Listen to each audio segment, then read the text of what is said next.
اور بڑبڑاتا ہوا برا بھلا کہتا ہوا. بہت سنتے تھے رسول ہیں بہت زیادہ دیتے ہیں, آج پتا چل گیا کہ ہاں کتنے دیتے ہیں, ایک کھجور تو میں ان کو دے سکتا ہوں. غصے میں آ کر کے اس کی بدبختی اور شامت آئی ہوئی تھی, نبی علیہ السلام کا کھجور اس نے واپس لوٹا دیا اور چلا گیا. نبی علیہ السلام کے پاس خادم کھجور لے کر کے آیا, کیا ہوا؟ اللہ رسول اس نے لینے سے انکار کر دیا. آپ نے رکھ لیا. کچھ ہی عرصے کے بعد یعنی تھوڑی ہی دیر کے بعد حدیث کے اندر آتا ہے, انس بن مالک رضی اللہ تعالیٰ عنہ کہتے ہیں ایک دوسرا سائل آیا. دوسرا سائل جب آیا تو پہلے کی طرح اس نے بھی سوال کیا, مانگا کہ اللہ کے نام پر ہمیں کچھ دے دو. وہ کھجور ابھی رکھا ہوا تھا. نبی علیہ السلام نے خادم کو بلایا, یہ کھجور لو اور لے جا کر کے اس کو دے دو. جب اسے دینے کے لیے گیا, خادم جیسے کھجور پکڑانے لگا تو جتنے لوگوں نے ابھی تک بھیک دیا تھا اور جس نے جو کچھ دیا تھا اس مانگنے والے سائل نے اپنے پاکٹ میں رکھا تھا, جو ایک بیگ ایک تھیلا لٹکا رکھا تھا جمع کرنے کے لیے, سب کا ڈالتا گیا. جب نبی علیہ السلام کے ہاں کا کھجور اس کو ملا تو اس کے دل میں اس ایک کھجور کی اتنی اہمیت پیدا ہو گئی تھی کہ اس کو عام دانوں میں اور جو سارے محلے کی بھیک جہاں جمع کیا تھا اس تھیلی میں ڈالنے کے بعد اس نے اپنے ہاتھ میں لیا. اپنے ہاتھ میں لیا, نہ تو بیگ میں ڈالا اور نہ اس کو بند مٹھی میں لیا, اپنے ہاتھ پر ایسے کھجور رکھا اور کہا سبحان اللہ تمرتن طیبتن من بیت رسول اللہ, سبحان اللہ تمرتن طیبتن من بیت رسول اللہ, سبحان اللہ ایک کھجور ملا, بڑی برکت ہے, اللہ کے رسول کے گھر سے آج مجھے ایک کھجور ملا ہوا ہے. وہ آدمی بار بار یہی جملہ دہراتا جاتا, سبحان اللہ تمرتن طیبتن من بیت رسول اللہ, یہی جملہ بار بار. اللہ تعالیٰ کی ذات پاک ہے, ایک کھجور ہمیں ملا, نبی کے گھر کا یہ کھجور ہے. اس طرح سے خوش ہوتا ہوا آگے لے کر کے جا رہا تھا. ابھی کچھ ہی دور گیا تھا, ناظرین ذرا غور کریں, پہلے کو وہی کھجور ملا تو اس بدبخت نے ناشکری کی, اور دوسرے کو وہی کھجور اللہ کے رسول نے دیا تو کس قدر اللہ تعالیٰ کا شکر ادا کر رہا ہے. نہ تو کم سمجھتا ہے نہ لوٹاتا ہے. خوشی کا عالم یہ ہے کہ اس کو تھیلے میں ڈالنے کے بجائے اپنے ہاتھ پر رکھ کر کے اچھالتا ہوا سبحان اللہ تمرتن طیبتن من بیت رسول اللہ کہتا ہوا جا رہا ہے. اس نے اللہ تعالیٰ کی اس نعمت کی شکر گزاری کی. ایک کھجور تھا, اس پر اللہ تعالیٰ کا شکر, اللہ تعالیٰ کی حمد کر رہا تھا. انس بن مالک رضی اللہ تعالیٰ عنہ کہتے ہیں نبی علیہ السلام نے بلایا خادم کو اور فرمایا دیکھو اس غریب کو ایک کھجور دیے ہو کیا کام چلے گا. ام سلمہ کے پاس جاؤ اور کہو آتی ہے 40 درہما الذی عندها, جا کے کہو اے ام سلمہ تمہارے پاس 40 درہم جو رکھا ہے, نبی علیہ السلام کہہ رہے ہیں وہ 40 درہم اس فقیر کو دے دو. ایک کھجور کی قدر کیا, 40 درہم قیچ اس کو اللہ کے رسول سے دستیاب ہو گئے اور 40 درہم اللہ کے رسول نے اس کو عطا کر دیا. ناظرین یہ ایک مثال میں نے دیا ہے کہ اللہ تعالیٰ فرماتے ہیں کہ لئن شکرتم لازیدنکم, میرے بندو اگر تم میری نعمتوں کا شکر گزاری کرو گے تو ہم تمہیں ضرور سے بے ضرور اور زیادہ بڑھا کر کے دیں گے. اللہ تعالیٰ کس طرح سے شکر گزاری پر مزید نعمتیں بڑھا کر کے دیتا ہے, ناظرین آپ کے سامنے ہم نے ایک حدیث پیش کیا. دوسرا نتیجہ یعنی شکر گزاری کا دوسرا فائدہ اور دوسرا رزلٹ کیا نکلتا ہے. پہلا تو آپ نے سن لیا کہ جو نعمتوں میں مزید اضافہ ہوتا ہے اللہ تعالیٰ اور دیتے ہیں. ناظرین دوسرا فائدہ کیا ہوتا ہے, شکر گزاری کا دوسرا نتیجہ کیا نکلتا ہے, وہ یہ ہے کہ شکر گزاری کرنے کی بنا پر جو نعمتیں اللہ تعالیٰ نے آپ کو دیا ہے, اگر برابر آپ شکر گزاری کرتے رہیں گے تو وہ نعمت کبھی اللہ تعالیٰ آپ سے چھینے گا نہیں. برابر وہ نعمت آپ کے پاس رہے گی اور اس نعمت سے آپ فائدہ اٹھاتے رہیں گے, فائدہ پہنچاتے رہیں گے. اسی لیے حضرت عمر بن عبد العزیز رحمت اللہ علیہ بڑی پیاری بات کہا کرتے تھے کہ قیدوا نعم اللہ عز وجل بالشکر اے لوگو قیدو نعم اللہ تعالی بالشکر للہ عز وجل. اے لوگو عمر بن عبدالعزیز آپ حضرات جانتے ہیں خلفائے راشدین میں سے یہ کہتے تھے اے لوگو قیدو نعم اللہ نے جن نعمتوں سے تم کو نوازا ہے ان نعمتوں کو اللہ تعالیٰ کی شکر گزاری کر کے جکڑ لو. کیا مطلب تھا؟ اللہ تعالیٰ کی نعمتوں کی شکر گزاری کرو گے، اللہ تعالیٰ کا شکر کرتے رہو گے تو جو نعمتیں اللہ نے تم کو دے رکھا ہے وہ نعمتیں تمہارے پاس قائم اور دائم رہیں گی، وہ نعمتیں تم سے چھینی نہیں جائے گی. اسی لیے ہمیں حدیث یاد آئی، رسول اللہ صلی اللہ علیہ وسلم ارشاد فرماتے ہیں، ناظرین اچھی طرح سے یاد رکھو، جو نعمتیں آپ کے پاس ہیں اگر آپ ان کا شکر ادا نہیں کریں گے تو کبھی بھی اللہ تعالیٰ نعمتوں کو چھین سکتا ہے. اسی لیے حدیث کے اندر آتا ہے رسول اللہ صلی اللہ علیہ وسلم نے ارشاد فرمایا کہ انسان کو اللہ تعالیٰ نعمتوں سے نوازتا ہے اور وہ انسان اللہ تعالیٰ کی نعمتیں پا کر کے اللہ تعالیٰ کا شکر ادا کرتا ہے اور محلے کے لوگوں کو اللہ تعالیٰ کی نعمت سے فائدہ اٹھاتا ہے. جب تک وہ لوگوں کو فائدہ پہنچا رہا ہے، جب تک اللہ تعالیٰ کا شکر ادا کر رہا ہے، اللہ تعالیٰ کی دی ہوئی نعمت کو لوگوں کو دیتا رہتا ہے، یہ بھی شکر گزاری کی ایک شکل ہے. تو اللہ تعالیٰ اپنی نعمت کو اس شخص کے پاس باقی رکھتے ہیں.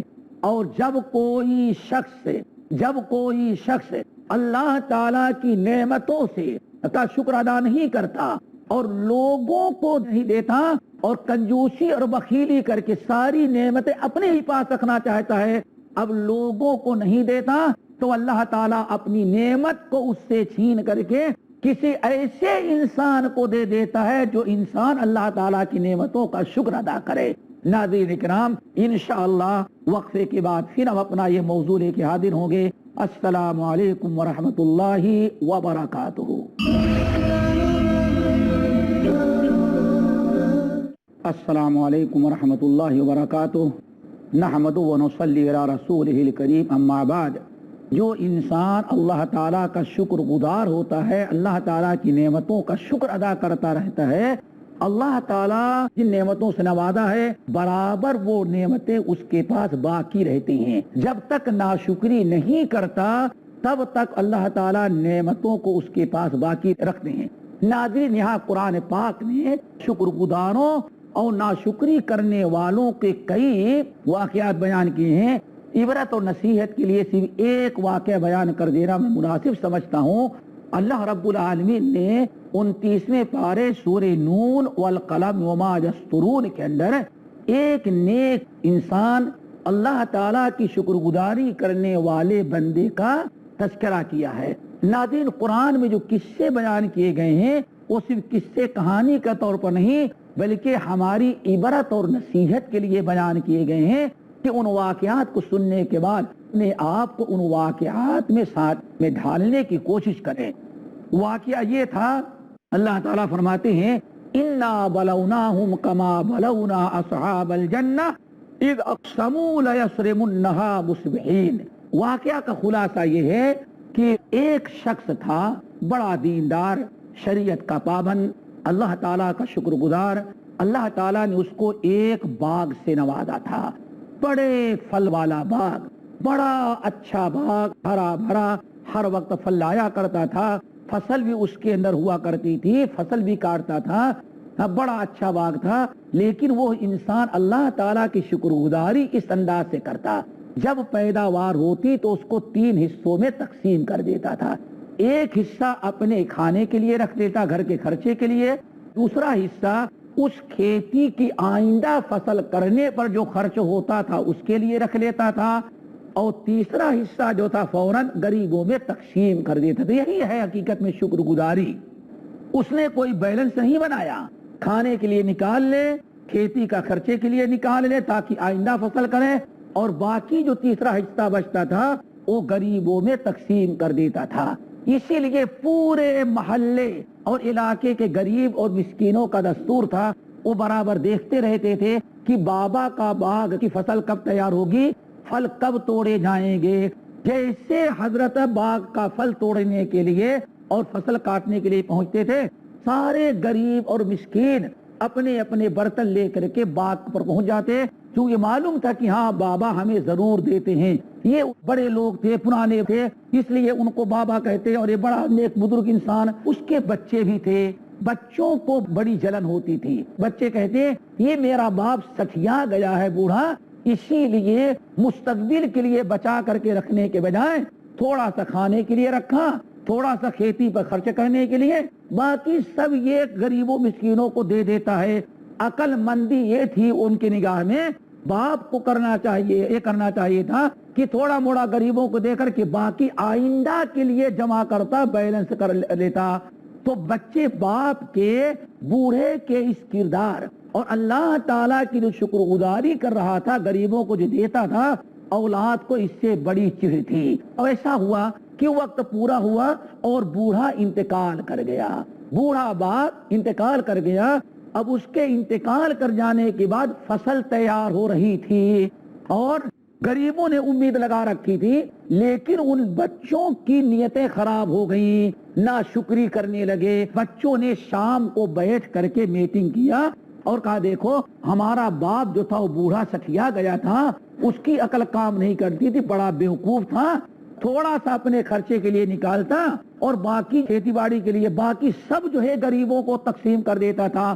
تو باپ نے بڑی بیوقوفی کی. ہم عقل مند چاروں بھائی بیٹھے ہوئے ہیں، ایسی بیوقوفی نہیں کریں گے. کرنا کیا ہے؟ ہم اپنے مستقبل کے لیے جمع کریں گے، ہم کھائیں گے، خرچے کے لیے رکھیں گے، باقی کھیت کے خرچے کے لیے، باقی جتنا بچے گا سب بچا کر کے ہم جمع کرتے رہیں گے. اب سوال یہ ہوا کہ والد صاحب نے ان غریبوں کی عادت اتنی خراب کر دی ہے کہ جب ہم لوگ کاٹنے کے لیے جائیں گے تو غریب اپنی اپنی جھولیاں لے کر کے وہاں پہنچ جائیں گے. تو چاروں بھائیوں نے مل کر کے ان میں جو زیادہ سیانہ پن دکھلاتا تھا، بڑا بنتا تھا، اس نے کہا ہمارے نزدیک ایک ایسی تدبیر ہے، اگر اس کو آپ لوگ اپنا لیں تو کوئی غریب آ نہیں سکے گا. لوگوں نے کہا کیا؟ کہا غریب سوئے رہتے ہیں، دن کا انتظار کرتے ہیں، ہم لوگ رات صبح ہونے کے پہلے پوری فصل کاٹ لاتے ہیں اور سارے پھل توڑ کر کے لائیں گے، غریبوں کو دیکھنے کا موقع ہی نہیں ملے گا. لوگوں نے کہا ٹھیک ہے. وہ چلو گئے اور رات کو خوب جلدی سو گئے، اور جب سو کر کے اٹھے تو رات کو نکلے چاروں بھائی، اور جب جانے لگے تو قرآن پاک کہتا ہے وَهُمْ يَتَخَافَتُونَ، وہ اتنے آہستہ آہستہ پیر قدم اٹھا کے رکھتے تھے تاکہ کہیں غریبوں کو پتہ نہ چل جائے کہ ہم لوگ یہاں سے جا رہے ہیں. اتنا پوشیدہ طور پر انہوں نے باغ کا پھل توڑنے اور فصل نکالنے کے لیے رات کو گئے. لیکن ناظرین یہاں اتنا آپ کو بتا دیں، جب انہوں نے رات کو سونے کے پہلے یہ فیصلہ کیا کہ باپ کی طرح ہم بیوقوفی نہیں کریں گے، باپ احمق تھا، سٹھیایا ہوا، جو سارا مال غریبوں کو دے دیتا تھا، ہم لوگ سارا مال اپنے خرچے کے لیے رکھیں گے اور جو باقی رہے گا اس کو آئندہ کے لیے ہم لوگ جمع کر لیں گے، بیلنس کر لیں گے. جب ان کی نیتیں خراب ہو گئی ناظرین، ابھی وہ باغ میں پہنچے نہیں، صبح کے وقت جائیں گے، لیکن انہوں نے جب ناشکری کا ارادہ کر لیا اور غریبوں کو محروم کرنے کے لیے پلان بنا لیا تو رب العالمین فرماتے ہیں وہ تو جا کر کے اپنے بستر پر سو رہے تھے، ان کے سونے کے پہلے اور ان کے باغ کی طرف جانے کے پہلے فاصبحت کالصریم، اللہ تعالیٰ فرماتے ہیں وہ لوگ اپنے بستر پر سوئے رہ گئے، ابھی وہ نکلے بھی نہیں تھے پھل توڑنے کے لیے، بستر پر پڑے سو رہے ہیں. اللہ رب العالمین نے فرشتے کو بھیج کر کے پورے باغ کو آگ لگا کر کے جلا دیا. پورا باغ اللہ تعالیٰ فرماتے راکھ بن گیا، اور اس قدر باغ جل گیا اور وہ ابھی سوئے ہوئے ہیں. ناشکری کا ارادہ کرنا بھی اللہ تعالیٰ کے ہاں ناظرین اندازہ لگائیں اتنا بڑا جرم ہے. ابھی وہ باغ کا پھل توڑنے کے لیے بھی نہیں گئے تھے، پلاننگ کی اور اپنا پروگرام بنایا کہ صبح جا کر کے چپ کے توڑ لائیں گے، لیکن ناشکری کا ارادہ اور غریبوں کو محروم کرنے کا ارادہ اتنا برا ہے اور ایسا بدترین کردار ہے کہ اللہ تعالیٰ نے بوڑھے باپ کو ایک زمانے سے جو نعمت دے رکھی تھی، اولاد جب اس کے وارث بنے تو ناشکری کے بنا پر سوئے ہوئے ہیں. پورے باغ کو اللہ تعالیٰ نے جلا کر کے راہ کر دیا. اب صبح اٹھے ایک دوسرے کا دروازہ اٹھ کھڑکاتے ہیں، جلدی چلو پھل توڑ لاؤ، جلدی چلو فصل کاٹ لاؤ، کہیں ایسا نہ ہو غریب داخل پہنچ جائیں۔ اور چونکہ والد نے غریبوں کی عادت خراب کر رکھی ہے، اگر تھوڑی سے تاخیر کرو گے تو اپنی اپنی جھولیاں لے کر کے سارے غریب پہنچ جائیں گے۔ جب یہ سارے لوگ پلان بنا کر کے رات میں گئے تو وہاں جانے کے بعد دیکھتے باغ کا وجود ہی نہیں۔ اب آپس میں کہتے ہیں شاید ہم لوگ راستہ بھٹک گئے۔ دوسرا کہتا ہے نہیں بھٹک نہیں گئے، ہمارے باغ کے بازو میں یہی باغ تھا، دیکھو ساری نشانیاں ہیں۔ جب خوب یقین ہو گیا کہ یہی ہمارا باغ ہے، اب انہیں احساس ہوا کہ شاید ہم نے جو اللہ تعالیٰ کی ناشکری کا ارادہ کیا اور باپ جو نیک عمل کرتا تھا، شکر گزاری کرتا تھا، ہم نے اس کو بیوقوف سمجھ کر کے اس کار خیر سے غریبوں کو محروم کرنا چاہا۔ شاید اسی بنا پر اللہ تعالیٰ نے ناراض ہو کر کے ہمارے اس باغ کو جلا کر کے ہم کو محروم کر دیا۔ اب آپس میں فَأَقْبَلَ بَعْضُهُمْ عَلَىٰ بَعْضٍ يَتَلَاوَمُونَ، اللہ تعالیٰ فرماتے ہیں اب آپس میں ایک دوسرے کو ملامت کرنے لگے، تم نے یہ رائے پیش کی تھی، وہ کہتا ہم نے نہیں، تمہاری غلطی ہے۔ آخر میں ایک نے یہ کہا کہ دیکھو اب ملامت کرنے سے فائدہ نہیں ہوگا، سب کے سب مجرم ہیں، ناشکری کا ارادہ سب لوگوں نے کیا۔ باپ ایک اچھا کام کرتا تھا، اللہ تعالیٰ اس میں برکت دیا تھا، ایک عرصے سے باغ پر والد صاحب باغ کے ذریعے لوگوں کو فائدہ پہنچاتے رہے، کبھی یہ بلا اور آفت نہیں آئی۔ آج تم نے ناشکری کیا تو اللہ تعالیٰ نے تم سے اس نعمت کو چھین لیا۔ بہتر یہ ہے کہ اب توبہ استغفار کرو اور اللہ تعالیٰ کے سامنے رو گڑ گڑاؤ اور اللہ تعالیٰ سے معافی مانگو۔ ممکن ہے کہ توبہ استغفار کرو اور آئندہ ایسی حرکت نہ کرنے کا وعدہ کرو تو ممکن ہے اللہ تعالیٰ معاف کر دے اور تمہارے باغ کو واپس لوٹا دے۔ بہرحال ناظرین، آپ کے سامنے میں نے قرآن یہ واقعہ پیش کیا اس چیز کی مثال دیتے ہوئے کہ اگر اللہ تعالیٰ کی نعمتوں کو آپ اپنے پاس باقی رکھنا چاہیں تو اس کی صرف ایک شکل ہے کہ اللہ تعالیٰ کے نعمتوں کی شکر گزاری کی جائے۔ جب تک آپ اللہ تعالیٰ کی نعمتوں کی شکر گزاری کریں گے، اللہ تعالیٰ آپ کے پاس اپنی نعمت کو باقی رکھے گا۔ ورنہ یاد رکھیں، جو اللہ آپ کو دینے پر قدرت رکھتا ہے وہی اللہ ناشکری کریں گے تو اپنی نعمت آپ سے چھیننے پر بھی قدرت رکھتا ہے، اور جب رب ناراض ہو کر کے آپ کی ناشکری سے اپنی نعمت کو چھینے گا تو دنیا کی کوئی طاقت آپ کو دوبارہ نعمتوں سے مالا مال نہیں کر سکتی۔ اسی لیے امیر المومنین عمر بن عبدالعزیز رحمۃ اللہ علیہ نے بڑی پیاری بات کہی تھی، کئی یہ